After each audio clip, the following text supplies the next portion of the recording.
എനിക്ക് വീട്ടിൽ പോകാൻ പറ്റാത്ത അവസ്ഥ. എന്തുപറ്റി? എനിക്ക് ഒന്നുമില്ല, കല്യാണം കഴിക്കണം എന്ന് പറഞ്ഞുകൊണ്ടിരിക്കുക. ഞാൻ കുറെ മാസം വീട്ടിലൊന്നും പോകാറുണ്ടായിരുന്നില്ല. ഇനിയിപ്പോ സീരിയസ് ആയിട്ട് അവർ കാര്യമായിട്ട് പറയുന്നുണ്ട്. എനിക്കൊന്ന് മിക്കവാറും ഞാൻ ഒരു 6 മാസത്തിനുള്ളിൽ ലോക്കാവുന്നു. 5 സൂചനകൾ ഞങ്ങൾക്ക് തരൂ, എന്നിട്ട് പേര് മാത്രം പറയണ്ടത്രേ. വേറെ ഭാഷയിലുള്ള ഒരു ആക്ടറാണ്. ഒരേ സർനെയിം ഉള്ള 3 ആക്ടേഴ്സ് ഉണ്ട്. അതിലൊരു ആക്ടറാണ്. സൗത്ത് ഇന്ത്യയിലെ ഏറ്റവും ഫേമസ് ആയിട്ടുള്ള ഒരു ആർട്ടിസ്റ്റിന്റെ എക്സ് ആണ്. പിന്നെ എന്റെ എക്സ് ബോയ് ഫ്രണ്ടിന്റെ പേര് ആണ് ആ സിനിമയിൽ പുള്ളിയുടെ ക്യാരക്ടറിന്റെ പേര്. ലിവിംഗ് ടുഗെദർ നമ്മുടെ സൊസൈറ്റി ആക്സെപ്റ്റ് ചെയ്യില്ല എന്ന് പണ്ടൊരു ഇന്റർവ്യൂവിൽ പറഞ്ഞത് ഇപ്പോൾ തിരുത്താൻ ആഗ്രഹിക്കുന്നു. നിലപാടുകൾ മാറും, നമ്മളുടെ കാഴ്ചപ്പാടൊക്കെ മാറും. അപ്പൊ പഴയത് തന്നെ ഇപ്പൊ പറയണമെന്ന് നമുക്ക് അങ്ങനെ പറയാൻ പറ്റില്ലല്ലോ. കള്ളാ കള്ളാ കൊച്ചു കള്ളാന്റെ കാണാൻ എന്തൊരു സ്റ്റൈലാട് സ്റ്റൈലഞ്ചിങ്ങനെ കണ്ടപ്പോ തൊട്ട് ഉള്ളിന്റെ ഉള്ളിലെ ലവാണ്. ബിഗ് ബോസിലേക്ക് പലതവണ കോൾ വന്നിട്ടും മെറീന പോയിട്ടില്ല. അപ്പൊ ഇപ്പൊ തന്നെ സീസൺ 6 ആണ് കഴിഞ്ഞത്. എത്ര തവണ വിളിച്ചോ? 6 തവണ വിളിച്ചോ? എനിക്കൊന്ന് 5 തവണയെങ്കിലും വിളിച്ചിട്ടുണ്ടാവും. നമ്മളെ അപ്ബ്രിങ്ങിങ് ഭയങ്കര ഇമ്പോർട്ടന്റ് ആണ്.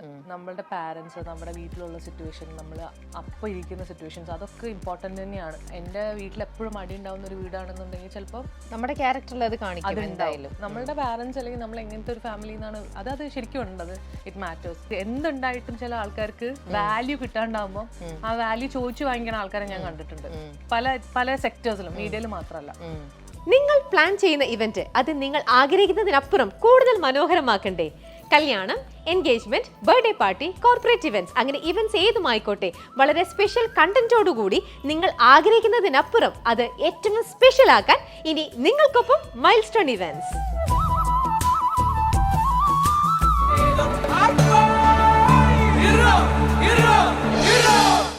നമസ്കാരം. Onamelam 2024 Milestone Events presents Chakkampakkam celebrated by ഹാർവിയോറ in association with Sensi Care. ഇന്ന് ചക്കംപക്കത്തിൽ എന്നോടൊപ്പം ഉള്ളത് ചെണ്ട കൊട്ടി കളിക്കാൻ ആരാണ്? വെറീന മൈക്കിളാണ്. വെറീൻ, നമ്മളെല്ലാവരും ഇപ്പം തിരുവോണമൊക്കെ കഴിഞ്ഞ് ഓണസദ്യയൊക്കെ കഴിച്ച് എല്ലാവരും അങ്ങനെ നിൽക്കാണ്. ഓണത്തിന് സദ്യയൊക്കെ കഴിച്ചോ? നന്നായിരുന്നു? കുഴപ്പമുണ്ടായിരുന്നില്ല, അത്ര അങ്ങ് നന്നായില്ലേ ഓണം? അല്ല, ഓണം എല്ലാ പ്രാവശ്യത്തെയും പോലെ കുഴപ്പമില്ലാണ്ടെങ്കിൽ. ഓക്കെ, നമ്മുടെ ഈ ഓണം എന്ന് പറയുമ്പോൾ തന്നെ ഓണക്കളികൾ വേണ്ടേ? നമ്മുടെ ചക്കം പക്കം എന്ന് പറയുമ്പോൾ അതിനകത്ത് ഫുൾ ചെണ്ടകുട്ടി കളിയാണ്. ഓണം എന്നൊക്കെ പറയുമ്പോൾ ചെണ്ടയുണ്ടാവും, നമുക്ക് കളികളുണ്ട്. അപ്പൊ അങ്ങനെ ഓണക്കളികൾക്ക് വേണ്ടിയിട്ടാണ് ഈ പ്രാവശ്യം മെറീനെ വിളിച്ചിരിക്കുന്നത്. മെറീനയുടെ ഏറ്റവും നല്ലൊരു ക്വാളിറ്റി എന്താന്ന് പറയട്ടെ. ഞാനിപ്പോൾ എത്രയോ പേരെ ഇന്റർവ്യൂ ചെയ്യുന്ന ഇങ്ങനെയൊക്കെ ഉണ്ട്. മെറീന എന്ന് പറയുന്ന ആള് വളരെ പ്രൊഫഷണൽ ആണ്, വളരെ പങ്ക്ച്വൽ ആണ്. ഒരു സമയം പറഞ്ഞു കഴിഞ്ഞാൽ കറക്റ്റ് ആയിട്ട് സമയം മീറ്റപ്പ് ചെയ്ത്, ഇതേപോലെ എല്ലാവരും എത്തുന്നില്ല, കുറച്ചു പേരൊക്കെയാണ് അങ്ങനെ എത്തുന്നത്. അതിൽ വളരെ പങ്ക്ച്വൽ ആയിട്ട് എത്തുന്ന ഒരാളാണ് മെറീന. അപ്പൊ അത് just keep it up, just keep going കേട്ടോ. ഇതേപോലെ തന്നെ വളരെ പങ്ക്ച്വൽ ആയിട്ട് വളരെ ഇതായിട്ട് തന്നെ നിൽക്കട്ടെ. എന്റെ കയ്യിൽ ഐശ്വര്യപൂർണ്ണമായിട്ട് ചെണ്ടയും വടികളൊക്കെ വാങ്ങിച്ചോളൂ. അതൊക്കെ പറഞ്ഞുതരാം നമുക്ക്. എന്നിട്ട് ഓണക്കളികൾ സ്റ്റാർട്ട് ചെയ്യാം. ഓണക്കളി വീട്ടിലൊന്നും കളിക്കാൻ പറ്റിയില്ലല്ലോ, സദ്യ ഉണ്ടത് മാത്രമേ ഉള്ളൂ. അമ്മയുടെ കൂടെ പോയിരുന്ന് നല്ല കുട്ടിയായിട്ട് അമ്മ ഉണ്ടാക്കിയതിരുന്ന് കഴിച്ചു. ഇനി മൈൽസ്റ്റോൺ ഇവന്റ്സിന്റെ കൂടെ നമുക്ക് ഈ പ്രാവശ്യത്തെ ഓണത്തിന് 24 ഓണക്കളികൾ അങ്ങ് ആക്കാൻ പോവാണ്. കളി എന്താന്ന് വെച്ചാല് സ്പീഡിൽ നമ്മൾ പോവാണ്. ഫുൾ ഫൺ ഷോ ആണ്. ചക്കം പക്കം എന്നാണ് പ്രോഗ്രാമിന്റെ പേര്. ചക്കം എന്ന് പറഞ്ഞാൽ ഫുൾ ചോദ്യങ്ങൾ, പക്കം എന്ന് പറഞ്ഞാൽ ഒരു ചോദ്യത്തിന് ഒരു ടാസ്ക് ഉണ്ടാവും. ഈ പക്കം എന്ന് പറയുന്നത് ഫുൾ ടാസ്കുകളാണ്. ഓക്കെ, അവിടെയാണത് വളരെ കൂളായിട്ട് വെറീനയുടെ കൂൾ ഫേസ്, എനർജറ്റിക് ആയിട്ടുള്ള വെറീനെ നമ്മളിപ്പോ കാണാൻ പോവാണ്. എന്ത് ചോദ്യങ്ങളൊക്കെയാണെന്നല്ലേ? ഒന്നുമില്ല, വളരെ ഈസി കൂൾ ചോദ്യങ്ങളൊക്കെയാണ്. ചക്കത്തിൽ ആദ്യത്തെ ചോദ്യം റെഡി? ചോദ്യത്തിന്റെ ആൻസർ യെസ് ആണെങ്കിൽ ചെണ്ടയിൽ കൊട്ടണം. ഓക്കെ, അതാണ് ഡീൽ. സൈക്കിൾ ഓടിക്കാൻ ശ്രമിച്ച് പലകുറി താഴെ വീണിട്ടുണ്ട്. പലകുറി വീണിട്ടുണ്ടെങ്കിൽ കൊട്ടിക്കൊണ്ടേയിരിക്കേ. ഇതെന്താ കുട്ടിക്ക് കൊട്ടാൻ അറിയില്ല, സ്ട്രോങ് ആയിട്ട് കൊട്ടട്ടെ. അങ്ങനെയൊന്നും പൊട്ടൂല, ഞങ്ങളുടെ ചെണ്ട നല്ല സ്ട്രോങ് ആ. ശരി, അപ്പൊ എന്താണ് സൈക്കിൾ ഓടിക്കാൻ? എപ്പോഴാണ് ഇതൊക്കെ സൈക്കിൾ ഓടിക്കാൻ പഠിച്ചതൊക്കെ? അയ്യോ, ഞാനൊരു 7ാം ക്ലാസ് 8ാം ക്ലാസ്. എന്നിട്ട് ഇപ്പൊ പഠിച്ചോ? ഇപ്പോഴും പഠിച്ചിട്ടില്ല. എനിക്കത് സെറ്റ് ആവൂല്ലോ, നേരെ കാറിലേക്ക് പിടിച്ച്. ഓക്കെ, അപ്പൊ ഇനി പക്കത്തിൽ എന്താന്ന് വെച്ചാല് പ്രൊഡക്ഷൻ ടീം നൽകുന്ന ഒരു ലിറിക്സ് കൃത്യമായ സംഗീതത്തോടെ അത് പാടി അവതരിപ്പിക്കണം. നമ്മുടെ ഇവിടുന്ന് ഇപ്പൊ ഒരു ലിറിക്സ് കിട്ടും, കിട്ടി. അത് എന്താണെന്ന് വെച്ചാൽ അത് ഈ ചെണ്ട കൊട്ടി ആ പാട്ട് പാടുക. എന്ത് ലിറിക്സാ കിട്ടിയിരിക്കണേ? നല്ല വായിക്കാലോ അല്ലേ? ഇതാണോ? സംഗീത ശുദ്ധി ഉണ്ടോന്ന് നോക്കട്ടെ. പുള്ളുവൻ പാട്ട് പോലെ ആവും മിക്കവാറും. ആയിക്കോട്ടെ, ഇഷ്ടമുള്ള രീതിയിൽ. വരികള് മുരുക മുരുക പുലി മുരുക ഇനി അമ്പലമുയരണം വീൽ മുരുക പോരിനിറങ്ങിയ പോരഴക മിഴി ചെങ്കനലാകണം പുലി മുരുക. ഓക്കെ, എന്തായാലും ചെയ്തല്ലോ, അറ്റൻഡ് ചെയ്യാന്നുള്ളതാണ് കേട്ടോ. അവിടെ വെച്ചോ. ഇനി അടുത്ത ചക്കത്തിലെ ചോദ്യം. ബിഗ് ബോസിലേക്ക് പലതവണ കോൾ വന്നിട്ടും മെറീന പോയിട്ടില്ല. അപ്പൊ ഇപ്പൊ തന്നെ സീസൺ 6 ആണ് കഴിഞ്ഞത്. എത്ര തവണ വിളിച്ചോ? 6 തവണ വിളിച്ചോ? എനിക്കൊന്ന് 5 തവണയെങ്കിലും വിളിച്ചിട്ടുണ്ടാവും. ആദ്യത്തെ സീസണിൽ വിളിച്ചിട്ടില്ല, പിന്നെ വിളിച്ചിട്ടുണ്ട്. പക്ഷെ എനിക്ക് അത്രയും സ്ട്രെസ് എടുക്കാനും അത്രയും സീരിയസ് ആയിട്ട് നിൽക്കാൻ ഇപ്പൊ താല്പര്യമില്ലാത്തതുകൊണ്ട് ഞാൻ നോ പറഞ്ഞു. ലൈഫിനെ വളരെ കൂൾ ആയിട്ട് കാണുന്നു, അതുപോലെ വളരെ സീരിയസ് ആയിട്ടുള്ള ഒരു ടാസ്ക് എടുക്കാൻ വയ്യ. ഓക്കെ, അപ്പോൾ എന്നാൽ വളരെ ഈസി ആയിട്ടുള്ള വളരെ കൂൾ ആയിട്ടുള്ള നെക്സ്റ്റ് ടാസ്ക് പിടിച്ചോളൂ. നിങ്ങൾക്ക് നൽകുന്ന ഗ്യാസ് മിഠായി കഴിച്ചിട്ടുണ്ടോ? അത് കടിച്ചു പൊട്ടിച്ചുകൊണ്ട് ഈ ഇന്റർവ്യൂവിന് വന്നതിൽ സന്തോഷമാണ് എന്ന് പറയണം. തുടങ്ങിയതേ ഉള്ളൂ, തുടക്കത്തിലേ പറയിപ്പിക്കാം. ഗ്യാസ് മിഠായി ഒക്കെ പ്രൊഡക്ഷൻ സൈഡിൽ നിന്ന് ഇപ്പൊ വരും. ഇഷ്ടമാണ് ഗ്യാസ് മിഠായി? കഴിച്ചിട്ടുണ്ട്. അതിങ്ങനെ കടിച്ചു പൊട്ടിച്ച് കൊടുക്കാമോ? ആങ്കറിന് വേണ്ട. ശരി, ഇതാ ഇപ്പൊ നമ്മുടെ ഗ്യാസ് മിഠായി റെഡി ആയിട്ടുണ്ട്. ഒരെണ്ണം എടുത്തോ. കടിച്ചു പൊട്ടിച്ച് ഈ പ്രോഗ്രാം വന്നതിൽ സന്തോഷമാണ് കുഞ്ഞി എന്ന് പറയണം. ഓക്കെ, കടിച്ചു പൊട്ടിക്കട്ടെ, ശബ്ദം കേക്കട്ടെ. വളരെ സൈലന്റ് പ്രോഗ്രാമിൽ വന്നതിൽ എനിക്ക് വളരെയധികം സന്തോഷമുണ്ട്. പക്ഷെ പൊട്ടിയ ശബ്ദം ഒന്നും കേട്ടില്ല. പൊട്ടുന്ന അത്രയും ക്രിസ്പി അല്ല. ഫൈനാ, സോഫ്റ്റാ. മെറീനയുടെ മനസ്സ് പോലെ തന്നെ വളരെ സോഫ്റ്റ് ആയിപ്പോയി. Very soft person. ഓക്കെ, ശരി, അടുത്ത ചോദ്യം. കൂടെ അഭിനയിക്കുന്ന ചില നടിമാരുടെ അഹങ്കാരം കണ്ട് ദേഷ്യം പിടിച്ചിട്ടുണ്ട്. ഇല്ലെന്നാണ് ഇല്ലാന്ന് പറഞ്ഞാൽ മതി. ഇല്ല, ഒരിക്കലും. അവർക്ക് ആർക്കും അങ്ങനെ കൂടെ അഭിനയിക്കുന്നവർക്കൊന്നും ദേഷ്യം പിടിച്ചിട്ടുണ്ടെന്ന് പറഞ്ഞാൽ റിയാക്ട് ചെയ്തിട്ടുണ്ടെന്നാണോ, അല്ലെങ്കിൽ പേഴ്സണലി? പേഴ്സണലി നമുക്ക് തോന്നുന്നത്, റിയാക്ട് ചെയ്യുന്നതല്ല. നമുക്ക് ഉള്ളിൽ തോന്നില്ലേ, ഓ എന്തൊരു അഹങ്കാരാണ് ഇവർക്ക്, നമുക്ക് ഉള്ളിൽ ഇങ്ങനെ ചിലപ്പോ ഉണ്ട്. എന്റെ അമ്മേ, അപ്പൊ പലപ്പോഴും തോന്നിയിട്ടുണ്ട് അല്ലേ? പക്ഷെ നമുക്ക് പലപ്പോഴും റിയാക്ട് ചെയ്യാൻ പറ്റാത്തൊരു സിറ്റുവേഷൻ. ഇല്ല, ഞാൻ റിയാക്ട് ചെയ്തിട്ട് ഇവിടെ കാര്യമില്ല. പിന്നെ അതൊക്കെ ഓരോരുത്തരുടെ ക്യാരക്ടറിന്റെ ഒരു ഭാഗമല്ലേ. അതൊക്കെ ഓരോ, ഞാൻ പറഞ്ഞേ, നമ്മളൊരു അത് ഭയങ്കര ഒരു ഇമ്പോർട്ടന്റ് കാര്യമാണ് കേട്ടോ.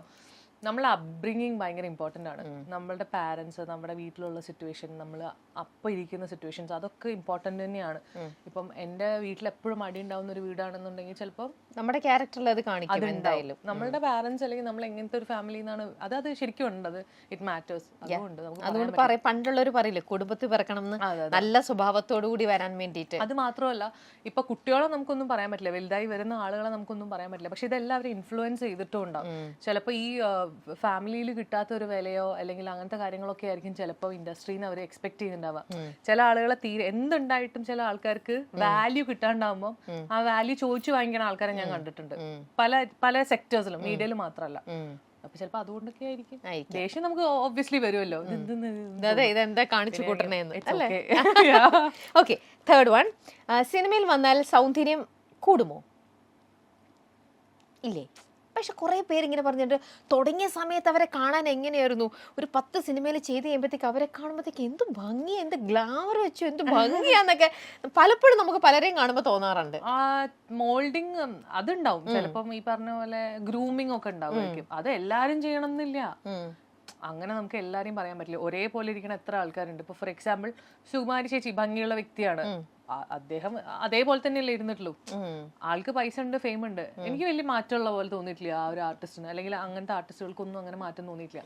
ചിലവർക്ക് ചില മാറ്റങ്ങൾ വേണം തോന്നുമായിരിക്കും, ചിലപ്പോൾ ബെറ്റർ ആവണം തോന്നും, മൂക്കിന്റെ ഷേപ്പ് മാറ്റം തോന്നും, ജോ ലൈൻ വേണം തോന്നുമായിരിക്കും. അങ്ങനെ ചെയ്യുന്ന ആൾക്കാരുണ്ട്. അത് അവർക്ക് പൈസയും. പിന്നെ സിനിമയിൽ മാത്രമല്ല, അല്ലാതെ കണ്ടിട്ടില്ലേ വേറെ പ്രൊഫഷനിലൊക്കെ ചില ടീച്ചേഴ്സിനെ കണ്ടിട്ടില്ലേ ഭയങ്കര ഭംഗിയിൽ സാരി കൊടുത്ത്, കോട്ടൺ സാരി കൊടുത്ത്, ടെറാക്കോട്ടന്റെ ഡോക്ടേഴ്സ്, ടീച്ചേഴ്സ് ഒക്കെ. റിനയിൽ അതുപോലെ ഒരു ഡോക്ടർ ഉണ്ട്. വാവ്, എന്ത് എല്ലാ ദിവസവും അവിടെ വന്ന് ഡ്യൂട്ടിക്ക് വരുന്നതാ. രാവിലെ വരും, വൈകിട്ടാണ് പുള്ളിക്കാരി പോണേ. പക്ഷെ she is perfectly dressed. Pearl എന്നാണ് പേര്. ഞാൻ മറ്റേ ഒരു ഫ്രണ്ട്ഷിപ്പ് പോണേ, നിങ്ങൾ ഇത്ര ഭംഗിയില് രാവിലെ മനുഷ്യനെ നാണം കെടുത്താൻ. അങ്ങനെയുള്ള ആൾക്കാരും ഉണ്ടല്ലോ. ചിലര് സെൽഫിനെ വളരെയധികം സ്നേഹിക്കുന്നവരാണ്. ശരിക്കും അങ്ങനെയുള്ളവരാണ് ഇങ്ങനെ ചെയ്ത് എപ്പോഴും നല്ല രീതിയിൽ ഡ്രസ്സപ്പ് ചെയ്ത് നിൽക്കുക. ഓക്കെ, അപ്പൊ നമ്മൾ ഈ പറഞ്ഞ ഈ വിഷയത്തിൽ 1 മിനിറ്റിൽ സരസമായിട്ട് സംസാരിക്കുക. ഈ സൗന്ദര്യം എന്നുള്ളത് ഇപ്പൊ നമ്മൾ പറഞ്ഞ സിനിമയിൽ വന്നാൽ സൗന്ദര്യം കൂടുമോ എന്നുള്ളത്. അപ്പൊ 1 മിനിറ്റ് ഇത് വെച്ചോളൂ, അതില് കൂടുമോ ഇല്ലയോ എന്നുള്ളത് സരസമായിട്ട് നോർമലായിട്ട് അങ്ങ് സംസാരിക്കുക ഇതിനെ കുറിച്ച്. Okay, your time starts now. Okay, സൗന്ദര്യം എന്ന് പറയുന്നത് ആക്ച്വലി കാണാനുള്ള ഭംഗി അല്ലെങ്കിൽ കാണുന്നതിലല്ല എന്ന് വിശ്വസിക്കുന്ന ഒരാളാണ് ഞാൻ. ഏറ്റവും കൂടുതൽ നമുക്ക് നമ്മുടെ ക്യാരക്ടറിലാണ് സൗന്ദര്യം വരേണ്ടത്. ചില ആളുകൾ കണ്ടിട്ടില്ലേ, കുറച്ച് അധികം കോംപ്ലക്ഷൻ ഉണ്ടാവില്ല, അല്ലെങ്കിൽ ചിലപ്പോൾ വളരെ ഷാബി ആയിട്ട് ഡ്രസ് ചെയ്യുന്ന ആൾക്കാരുണ്ട്. പക്ഷെ അവരുടെ ക്യാരക്ടർ കാരണം നമുക്ക് അവർക്കൊരു ഇഷ്ടം തോന്നും, ഒരു ഭംഗി തോന്നും. ആ വ്യക്തിനെ നമുക്ക് എന്താ പറയുക, ഒരു ഫ്രണ്ട് ആക്കണം എന്നോ അല്ലെങ്കിൽ ലൈഫിൽ കീപ്പ് ചെയ്യണം എന്ന് തോന്നും. അപ്പം എനിക്ക് തോന്നുന്നു സൗന്ദര്യത്തിന്റെ മെയിൻ അടിസ്ഥാന ഘടകം ഒരു ക്യാരക്ടറുടെ ഭംഗിയാണെന്നാണ് ഞാൻ വിശ്വസിക്കുന്നത്. പിന്നെ കാണുന്ന വ്യക്തിയുടെ ഒരു കാഴ്ചപ്പാട് പോലെ ആയിരിക്കും സൗന്ദര്യം എന്ന് നമ്മൾ കേട്ടിട്ടില്ലേ. ഇപ്പം എന്നെ സംബന്ധിച്ച് എനിക്ക് ചുരുള മുടിയാണ്, എൻ്റെ കോംപ്ലക്ഷൻ ടാൻ ആണ്. അപ്പോൾ സിനിമയിലൊക്കെ വരുന്ന സമയത്ത് നമുക്ക് ടിപ്പിക്കൽ ഒരു ഹീറോയിൻ കൈൻഡ് ഓഫ് ലുക്കുള്ള ആളല്ല ഞാൻ. പക്ഷെ ഞാൻ സിനിമയിൽ സർവൈവ് ചെയ്തിട്ട് ഇപ്പോൾ ഒരു 10 വർഷം ആവാനായി. അപ്പോൾ അതുകൊണ്ട് എനിക്ക് എന്താണ് എന്നുള്ളത് ജഡ്ജ് ചെയ്ത് പറയാൻ അറിയില്ല. എന്നെ ഓരോ ക്യാരക്ടേഴ്സിന് ആൾക്കാരെ എങ്ങനെ പ്ലേസ് ചെയ്യുന്നുള്ള രീതിയിലിരിക്കും. ടൈം കഴിഞ്ഞു. Okay, very good. പക്കമെല്ലാം വളരെ കറക്റ്റ് ആയിട്ട് പോകുന്നുണ്ട്. ഇനി അടുത്ത ചക്കം. BP ലെവൽ വ്യത്യാസപ്പെട്ടിട്ട് വീണു പോയിട്ടുണ്ട്. ഉറപ്പായിട്ടും. കുട്ടിക്ക് അയ്യോ, BP ലെവലിൽ വ്യത്യാസം വരുന്നത് ഏറ്റവും കൂടുതൽ താഴെ എന്തെങ്കിലും ചെയ്തിട്ട് പെട്ടെന്ന് ആരെങ്കിലും വരുമ്പോൾ എണീക്കൂലേ, ലോ BP. അപ്പോ ഇടയ്ക്ക് അങ്ങനെ വീഴാറുണ്ട്. ഞാനും അതേ കേട്ടോ. ആണല്ലേ, നല്ല രസമല്ല ഇങ്ങനെ ഇതായിട്ടോ അപ്പൊ വീഴും, അപ്പം പണി കിട്ടാറുണ്ട്. ഓക്കെ, അടുത്തത്. മലയാളത്തിലെ സ്വരാക്ഷരങ്ങൾ കൃത്യമായി അതിൻ്റെതായിട്ടുള്ള ഓർഡറിൽ അത് പറയണം. ഒന്നുകൂടെ ക്ലിയർ ആയിട്ട് കേട്ടില്ല.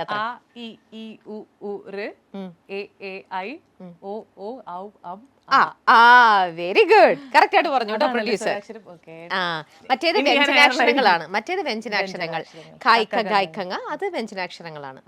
പറഞ്ഞോ. ഇല്ല, അതെനിക്ക് മുഴുവൻ അറിയില്ല.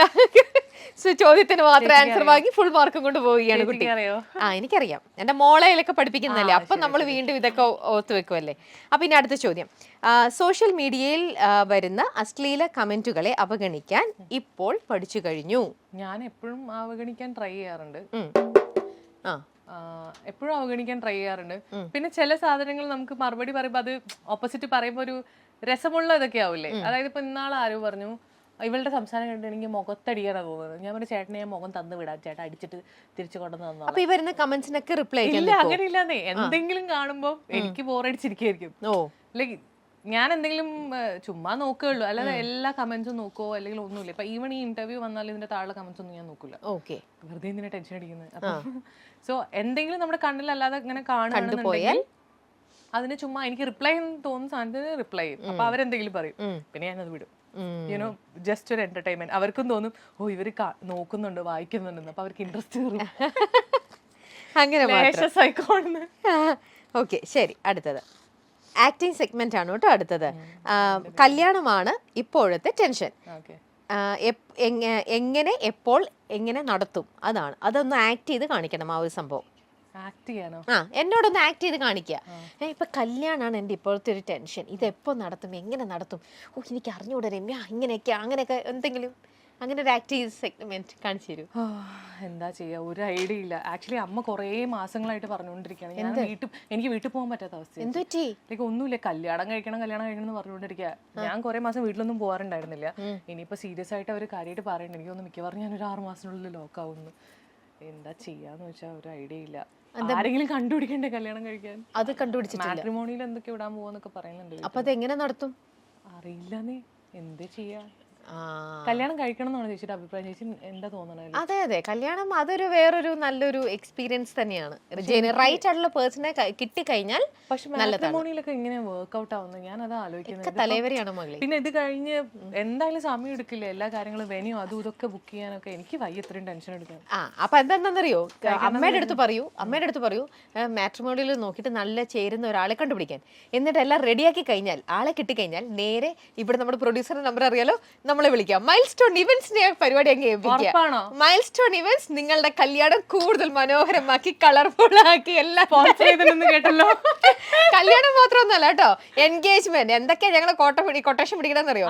Birthday party, corporate event, engagement, കല്യാണം, അങ്ങനെ എന്ത് വിശേഷമാണെങ്കിലും അത് സ്പെഷ്യൽ കണ്ടന്റോടുകൂടി അതിനെ കൂടുതൽ മനോഹരമാക്കി നിങ്ങളുടെ കയ്യിലേക്ക് അങ്ങ് തരും. അതാണ് മൈൽ സ്റ്റോൺ ഇവന്റ്സ്.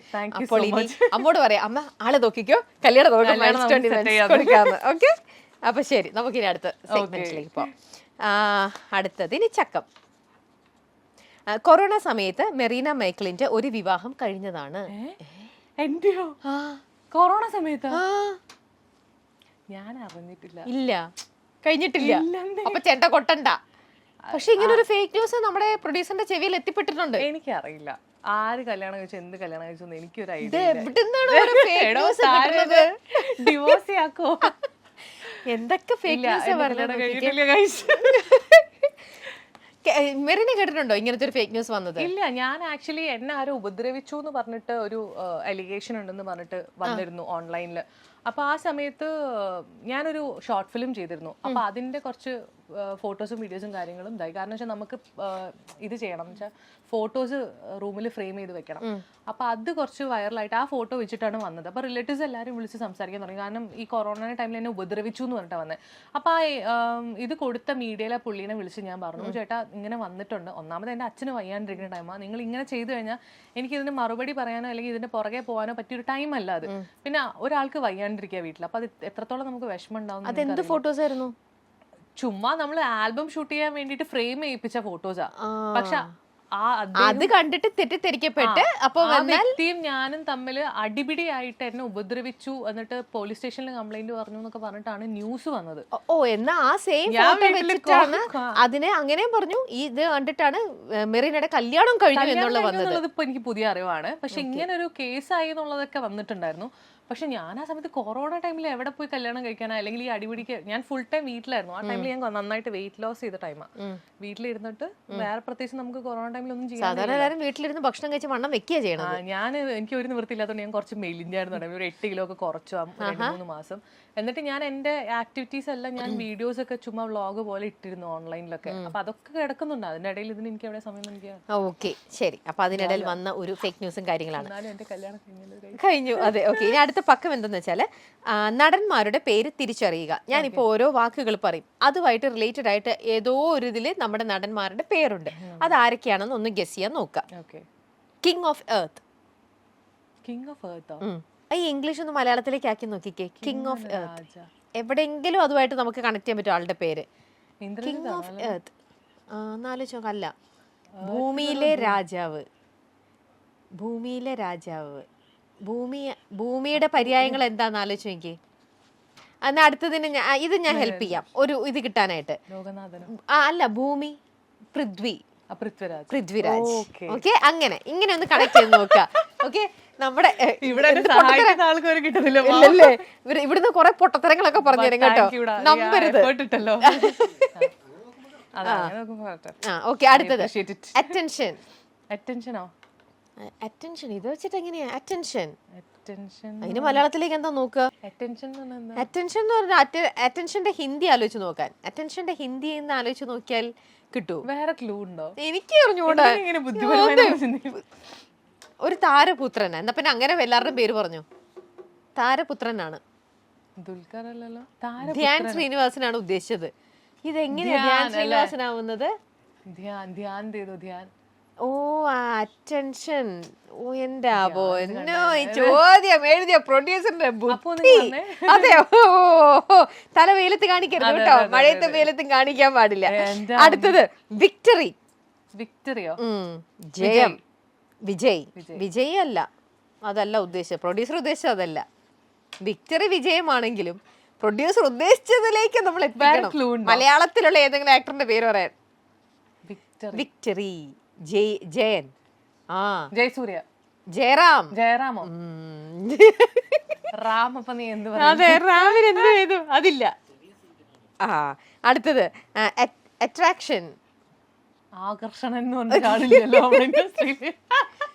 ആരാണ് നമ്മളെ ആലോചിക്കാൻ? കുട്ടി ആലോചിക്കുന്നില്ല. ഇത്ര കുട്ടി ആലോചിക്കൂ. വെറുതെ നമ്മുടെ തല ഉണ്ടാ. നേരത്തെ കാലത്തെ വീട്ടിൽ നിന്ന് പഠിപ്പിക്കാൻ പറഞ്ഞു വിട്ടപ്പോ പഠിച്ചിരുന്നെങ്കിൽ ഇപ്പൊ നമ്മൾ ആകർഷിപ്പിക്കാന്ന് പറഞ്ഞാൽ നമ്മളെ ഇങ്ങനെ ആകർഷിപ്പിക്കുന്നത് എങ്ങനെയാണ്? നമുക്ക് ഒരുപാട് ഇഷ്ടം തോന്നുന്നത്, എന്നാൽ ഒരുപാട് ഫാൻ ഫോളോവേഴ്സ് ഉള്ള ഒരാളായിരിക്കും. നമ്മളെ മോഹിപ്പിക്കുന്ന ഒരാള്, നമ്മളെ ഒരുപാട് നമുക്കൊരു ഇഷ്ടം തോന്നുന്ന ഒരാള്. മോഹൻലാലാണോ? അത് തന്നെയാണ് ഉദ്ദേശിച്ചത്. ചോദ്യകർത്താവ് ഉദ്ദേശിച്ച ഉത്തരത്തിലേക്ക് കുട്ടി എത്തിയിരിക്കുന്നു. അടുത്തത് ഗേൾ. ഗേളോ? പെൺകുട്ടി. പെൺകുട്ടിയോ? ഗേൾ എന്ന് പറഞ്ഞാൽ എന്താണ് അപ്പോ?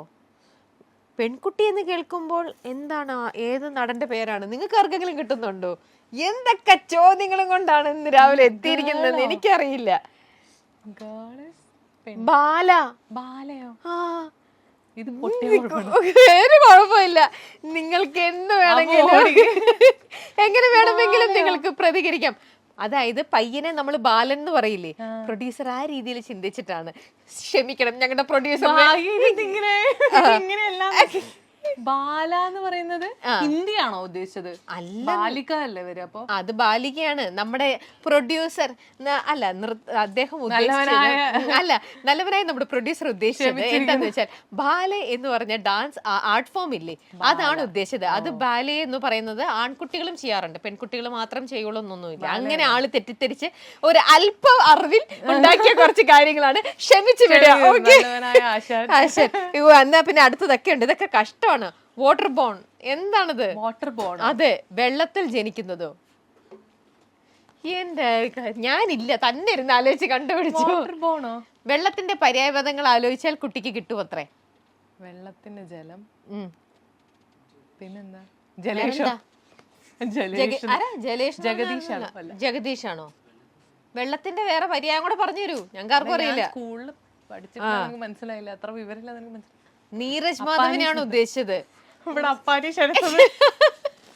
ഏതൊക്കെ ലെവലിലാ പോയെന്ന് ചേച്ചി. അതെങ്ങനെ നമുക്ക് നീരജ് മാധവ്? നീര്, വെള്ളം എന്നുള്ളതിന്റെ പനിനീരെന്ന് വല്ലതും ഇട്ട് തന്നാ മതിയായിരുന്നു, എങ്കിലും നീരിലേക്ക് എത്തിച്ച് നീരജ് മാധവിലേക്ക് പോവായിരുന്നു. എന്റെ പൊന്നു പ്രൊഡ്യൂസറെ തൊഴുതു, ഞാൻ തൊഴുതു. ഈശ്വര, ഇങ്ങനെയൊക്കെ ചോദ്യങ്ങൾ ഉണ്ടാക്കിക്കൊണ്ടുവരൂ. അടുത്തത് ലൈഫ്. ജീവൻ. ജീവൻ, ജീവിതം. ജീവിതം. തമിഴിലൊരു ആക്ടറിന്റെ പേരാ ജീവ. അപ്പൊ ജീവ. അടുത്തത് സൺ, സൂര്യൻ. ഇന്ദ്രൻ, ഇന്ദ്രജിത്ത്. ലിവിംഗ് ടുഗെദർ നമ്മുടെ സൊസൈറ്റി ആക്സെപ്റ്റ് ചെയ്യില്ല എന്ന് പണ്ടൊരു ഇന്റർവ്യൂവിൽ പറഞ്ഞത് ഇപ്പോൾ തിരുത്താൻ ആഗ്രഹിക്കുന്നു. ഞാനാണോ പറഞ്ഞിട്ടുണ്ട് അത്ര? നിങ്ങളിങ്ങനെ കുറെ ഇന്റർവ്യൂ കൊടുക്കുന്നോണ്ട് വേറെ എനിക്ക് തന്നെ ഓർമ്മയില്ല ഞാൻ അന്ന് എന്ത് പറഞ്ഞു ഇന്ന് എന്ത് പറഞ്ഞു. പക്ഷെ മാറ്റങ്ങൾ ഉണ്ടാവില്ലോ, ഒബ്വിയസ്ലി നിലപാടുകൾ മാറും, നമ്മളുടെ കാഴ്ചപ്പാടൊക്കെ മാറും. അപ്പൊ പഴയത് തന്നെ ഇപ്പൊ പറയണമെന്ന് നമുക്ക് അങ്ങനെ പറയാൻ പറ്റില്ലല്ലോ. അപ്പൊ ഇപ്പൊ എന്താണ് നിലപാടെന്നാ ചോദിച്ചത്? അല്ല, എന്തായിരുന്നു അന്ന് ലിവിംഗ് ടുഗെദർ നമ്മുടെ സൊസൈറ്റി ആക്സെപ്റ്റ് ചെയ്യില്ല എന്നാണ് പണ്ടൊരു ഇന്റർവ്യൂവിൽ പറഞ്ഞത്. ഇപ്പോൾ അത് തിരുത്താൻ ആഗ്രഹിക്കുന്നുണ്ടോ? അത്ര ആക്സെപ്റ്റൻസ് ഉണ്ടെന്ന് എനിക്ക് തോന്നുന്നില്ല. ആര് പറഞ്ഞു? ഞങ്ങളുടെ ഇവിടെയുള്ള ക്രൂയിലുള്ള പലരും ലിവിംഗ് ടുഗെദർ ആണല്ലോ. അല്ല, പക്ഷെ എനിക്ക് തോന്നുന്നില്ല. കാരണം എന്റെ സുഹൃത്തുക്കളൊക്കെ ഫ്ലാറ്റ് അന്വേഷിച്ച് നടന്നിട്ട് ഒരു ഫ്ലാറ്റ് അന്വേഷിച്ചാൽ മതി കൊച്ചിയിൽ താമസിക്കാൻ. എനിക്ക് തോന്നുന്നില്ല കിട്ടുന്നു. ലിവിംഗ് ടുഗെദർ പോട്ടെ, ബാച്ചിലേഴ്സിന് കിട്ടുന്നില്ല അല്ലേ? കാരണം ഞാൻ എന്റെ ഫ്രണ്ട് ഉണ്ട് അമൃത എന്ന് പറഞ്ഞിട്ട്, ഷി വാസ് വർക്കിംഗ് ലൈക് നോർത്തിലൊരു മറ്റേ എന്തായിരുന്നു ഇൻഫ്രാലാൻഡ് ട്രേഡേഴ്സോ റിയൽറ്റേഴ്സ് അവിടെയാണ് വർക്ക് ചെയ്തോണ്ടിരുന്നത്. അപ്പൊ പുള്ളിക്കാരി ഞാനും താമസിക്കുമ്പോൾ നമുക്ക് ഫാമിലി അല്ല എന്നുള്ളത് കൊണ്ടും പിന്നെ 2 ഗേൾസ് ആയതുകൊണ്ടും കിട്ടാൻ ഭയങ്കര ബുദ്ധിമുട്ടായിരുന്നു. ഞാൻ മീഡിയയിലും കൂടെ അല്ലേ, സോ അവർക്കൊരു ബേസ് ഇല്ല. ലൈക് കറക്റ്റ് പേയ്മെന്റ് വരുമോന്ന് അറിയില്ല, റെന്റ് പോകുമെന്ന് അറിയില്ല, പിന്നെ 2 സ്ത്രീകളാണ്, വേറെ വല്ല പ്രശ്നങ്ങളും ഉണ്ടാവുമെന്നൊന്നും അറിയില്ലല്ലോ. അതുകൊണ്ട് അത് ഇതായി. ഏതോ ഒരു ഇന്റർവ്യൂവിൽ ഇങ്ങനെ വഴക്കിട്ടിട്ട് ഇറങ്ങി പോണ പോലെ തന്നെ. അത് പ്രാങ്ക് ആയിരുന്നു? അല്ല, അത് റിയൽ ആയിരുന്നു. ആണോ? അതെ, അത് റിയൽ ആയിരുന്നു. ആ ഇന്റർവ്യൂ കണ്ടാൽ മനസ്സിലാവുമല്ലോ. അതിലായിരുന്നു ഞാൻ ഈ വാഷ്റൂമിന്റെ ഒക്കെ കാര്യങ്ങൾ സംസാരിച്ചുകൊണ്ടിരുന്നത്. അപ്പോൾ ബേസിക്കലി നമ്മളൊരു കാര്യം സംസാരിക്കുമ്പോൾ നമുക്ക് അവിടെ കേൾക്കാൻ ആളില്ലാന്ന്, അല്ലെങ്കിൽ നമ്മൾ പറയുന്നത് മനസ്സിലാവില്ല എന്ന് നമ്മൾ എണീറ്റ് പോകുന്നതല്ലേ ഏറ്റവും ബെസ്റ്റ്. എന്നിട്ട് അത് കംപ്ലീറ്റ് ചെയ്തില്ല? ഇല്ല, കംപ്ലീറ്റ് ചെയ്തില്ല. അത് പോയി കുറച്ച് കഴിഞ്ഞപ്പം എല്ലാവരും കൂടെ സംസാരിച്ചിട്ട് നമുക്കത് കംപ്ലീറ്റ് ചെയ്യണം, അതിനൊരു വൈൻഡപ്പ് വേണമല്ലോ. അങ്ങനെ തിരിച്ചു വന്നിരുന്ന് സംസാരിച്ചു, അത്രയേ ഉള്ളൂ. ആ ഒരു വിഷയം അവിടെ ഡിസ്കസ് ചെയ്തില്ല. പക്ഷെ പിന്നീട് അത് ഓൺലൈൻ മീഡിയയിലാണ് ഇങ്ങനെ ഒരു പ്രശ്നം ഉണ്ടായിരുന്നത്. അത് പ്രാങ്ക് അല്ല, 100% ജെന്യുവൻ ആയിട്ടുള്ള പരിപാടിയാണ്. അത് ശരി. ഇനി അടുത്തത്, പ്രൊഡക്ഷനിലെ ഏതെങ്കിലും ഒരു ക്രൂ മെമ്പറിനെ നോക്കിയിട്ട് ഒരു പാട്ട് പാടണം. അയ്യോ, നിങ്ങൾ ആരെ നോക്കിയിട്ടാ പാട്ട് പാടണ്ടേ? ഇവരാരെ കണ്ടിട്ടാ പാടാൻ തോന്നുന്നത്? ഏത് പാട്ടാ പാടണേന്നറിയോ? കള്ള കള്ള കൊച്ചു കള്ള എന്നെ കാണാൻ. പ്രൊഡ്യൂസർ തന്നെ വരൂ, പ്രൊഡ്യൂസറിനെ കണ്ട് പാടട്ടെ. ഇവരിലാരെങ്കിലും നോക്കാൻ, ഇവരാരെ? പ്രണവ് വേണോ, സനു വേണോ, വിജിത്തിനെ നോക്കണോ? എന്നിട്ട് അത് കഴിഞ്ഞിട്ട് നമ്മൾ ആളെ കാണിക്കില്ലേ? ഇല്ല. Okay. അല്ല കാണിക്കണ്ടേ, അപ്പൊ ഇവരെ നോക്കി അതവർക്ക് അവര് ഗസ് ചെയ്തോട്ടെ. ക്രെഡിറ്റ് അല്ലേ? ഞങ്ങളുടെ ക്രൂ മെമ്പേഴ്സ് എല്ലാരും ഭയങ്കര ഹാൻസം ആണ്. കാണിക്കാന്ന് പ്രൊഡ്യൂസർ പറഞ്ഞു കാണിക്കാന്ന്. അപ്പൊ പ്രണവിനെ നോക്കി പഠിക്കാന്ന്. പ്രണവ് പാടട്ടെ? പാടട്ടെ. ഒരാളെ മതി. ഇപ്പോൾ സനുവിന്റെ മനസ്സിൽ ലഡു പൊട്ടുക. എന്നെ നോക്കി പാടുന്നത് പ്രണവ്, എന്നെ നോക്കി വിജിത്ത്, എന്നെ നോക്കി പാടില്ല. ഞാൻ പാടണ്ടേന്നുള്ളതാണ് എന്റെ ടെൻഷൻ. എന്നാ ശരി, ചെണ്ടയൊക്കെ കൊട്ടി പഠിക്കോ. കള്ള കള്ള കൊച്ചു കള്ള കള്ള കള്ള കൊച്ചു കള്ള കാണാനെന്നൊരു സ്റ്റൈലാട് സ്റ്റൈലഞ്ചുകനെ കണ്ടപ്പോ തൊട്ട് ഉള്ളിന്റെ ഉള്ളിലെല്ലാമാണ്. ഓക്കെ. എന്തായാലും ടാസ്ക് ഒക്കെ വളരെ ഭംഗിയായിട്ട് തന്നെ മെറീന അറ്റൻഡ് ചെയ്തുകൊണ്ടിരിക്കുകയാണ്. അപ്പൊ ചക്കം പക്കത്തിലെ ലാസ്റ്റ് ചോദ്യം, മറ്റുള്ളവരെ കാണാൻ വേണ്ടിയിട്ട് ചിലരോടൊപ്പം സൗഹൃദങ്ങൾ ഫേക്ക് ചെയ്തിട്ടുണ്ട്? ഒരിക്കലുമില്ല. അങ്ങനെ ഒരിക്കലും പറയാൻ പറ്റില്ല. കാരണം എനിക്ക് അങ്ങനെ ഫ്രണ്ട്സുകൾ വളരെ കുറവാണ്. ഞാൻ കാണാൻ വേണ്ടി ഫേക്ക് ചെയ്തിട്ടുള്ള ആൾക്കാർ എന്ന് പറയാൻ, അങ്ങനെ പോയിന്റ് ഔട്ട് ചെയ്ത ഒരാൾക്കും പറയാനും പറ്റില്ല. അപ്പൊ അങ്ങനെ ഒരു ഫേക്ക് ഒന്നും ഉണ്ടാവാറേ ഇല്ല. ഓക്കെ ശരി. അപ്പൊ അടുത്ത ലാസ്റ്റത്തെ ടാസ്ക് ആണ്. മനസ്സിലുള്ള സെലിബ്രിറ്റി ക്രഷിനെ കുറിച്ച് 5 സൂചനകൾ പറയുക. ആളെ വെളിപ്പെടുത്തേണ്ടതില്ല, അങ്ങനെയാണ് പറഞ്ഞിരിക്കുന്നത്. Celebrity crush ധാരാണോ? 5 സൂചനകൾ ഞങ്ങൾക്ക് തരൂ, എന്നിട്ട് പേര് മാത്രം പറയണ്ടത്രേ, ഞങ്ങൾ ബാക്കി ഗസ് ചെയ്തോളാന്ന്. പ്രൊഡ്യൂസറിന്റെ ബുദ്ധി ആലോചിച്ചെങ്കിൽ. Okay, 5 clue. വേറെ ഭാഷയിലുള്ള ഒരു ആക്ടറാണ്. വേറെ ഭാഷ എന്ന് പറഞ്ഞാൽ പെട്ടെന്ന് ഭാഷ ഏതാന്ന് പറഞ്ഞാൽ ഞങ്ങൾക്ക് പെട്ടെന്ന് ഇത് ഞങ്ങൾ തമിഴും തെലുങ്കും കന്നഡ എല്ലാം പോണം. പെട്ടു. ഒരു ക്ലൂ. ഓക്കെ, ഞങ്ങൾ പെട്ട്. പിന്നെ അദ്ദേഹം പ്രൊഡ്യൂസറിന് അത് അറിയില്ലത്ര, മലയാളം മൂവി മാത്രമേ കാണാറുള്ളൂ. മലയാളം ഓക്കെ. ഈ ആക്ടറിന്റെ തന്നെ മലയാളം ഡബ്ഡ് സിനിമാസ് വരാറുണ്ട്. അപ്പോഴും പെട്ട്. അപ്പൊ മലയാളം ആക്ടറായല്ലോ. പ്രൊഡ്യൂസർ പെട്ടു. പ്രൊഡ്യൂസറിന്റെ മലയാളികളുടെ പേര് തന്നെ കിട്ടണം. ഓക്കെ, 2 കിട്ടില്ലേ? പിന്നെ ഒരേ സർനെയിം ഉള്ള, അതിൽ തന്നെ നിക്കണോ? ഒരേ സർനെയിം ഉള്ള 3 ആക്ടേഴ്സ് ഉണ്ട്. അതിലൊരു ആക്ടറാണ്. എല്ലാരും കൂലങ്കഷമായിട്ടിരുന്ന് ആലോചിക്കുക ആരാന്ന്. മൂന്നാമത്തത് പുള്ളി അഭിനയിച്ച എൻ്റെ ഫേവറേറ്റ് സിനിമയിൽ ഫസ്റ്റ് പാർട്ടും സെക്കൻഡ് പാർട്ടും ഉണ്ട്. അതിൽ 2ഉം എൻ്റെ ഫേവറേറ്റ് ആണ്. അതായത് ഒരു സിനിമയുടെ 2 ഭാഗങ്ങൾ കണ്ടിട്ടാണ് ഞാൻ പുള്ളിയുടെ ഫാൻ ആയത്. ഓക്കെ ശരി. ഫോർ എക്സാമ്പിൾ ദൃശ്യം 2 അങ്ങനെ പറയില്ലേ, അതേപോലെ ഒരു സിനിമ തന്നെ 2 എണ്ണം. മനസ്സിലായി. പിന്നെ പുള്ളി പിടുത്തം കിട്ടി ആരാന്ന് മനസ്സിലായി. സൗത്ത് ഇന്ത്യയിലെ ഏറ്റവും ഫേമസ് ആയിട്ടുള്ള ഒരു ആർട്ടിസ്റ്റിന്റെ എക്സ് ആണ്. ഓക്കെ, ഇനി ലാസ്റ്റ് 5. ഫിഫ്ത്ത് വൺ എന്താ പറയാ? കിട്ടിയാ? പിന്നെ പിന്നെ പിന്നെ പിന്നെ പിന്നെ പിന്നെ അയ്യോ, പിന്നെ ഇനി ഒരു കാര്യം കൂടെ പറഞ്ഞാൽ പിന്നെ എന്റെ എക്സ് ബോയ് ഫ്രണ്ടിന്റെ പേര് ആണ് ആ സിനിമയിൽ പുള്ളിയുടെ ക്യാരക്ടറിന്റെ പേര്. ഏത് സിനിമയില് ക്യാരക്ടറിന്റെ പേര്? എനിക്ക് ഇഷ്ടപ്പെട്ട സിനിമയിലെ അതിലെ ക്യാരക്ടറിന്റെ പേര്. ഓക്കെ, ഇനി ഞങ്ങൾ എല്ലാവരും കൂടെ കൂലങ്കഷമായിട്ട്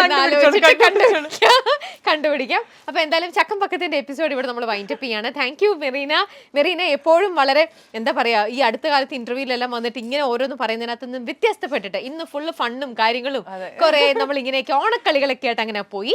അപ്പൊ മെറീനയ്ക്ക് എല്ലാവിധ ആശംസകളും നേരെയാണ്. നല്ലൊരു ഇയർ ഇനി മുന്നോട്ട് പോട്ടെ എന്ന് ആശംസിക്കുന്നു. നമുക്ക് വീണ്ടും കാണാം കേട്ടോ. Thank you. അപ്പൊ ശരി, ബൈ. Thank you.